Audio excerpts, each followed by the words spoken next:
Predstavljajte si svoje telo kot rožico. Mi imamo rožo in začne veneti. To se nam zgodi. Boli, ne spimo, nimam več ustrezne prebave, razdražljiva sem. Rožica začne veneti. In ponavadi ljudje rečejo, kaj sem zdaj, kaj s tem telesom narobe, saj nič nisem spremenila.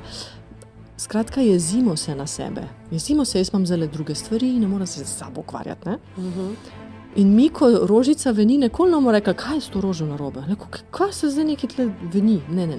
Rekli bomo, ali nima dovolj vode in ji bomo prinesli vodo, jo bomo zalili.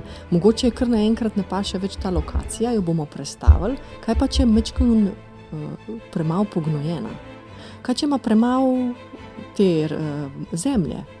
Vedno bomo iskali rešitev za rožico izven in enako je za telo. Zakaj se moramo mi jeziti na sebe? Kako ne moram zdaj preteči toliko? Danes ne moram, sem izčrpana, včeraj nisem dobro jedla ali pa sem spustila 2 obroka.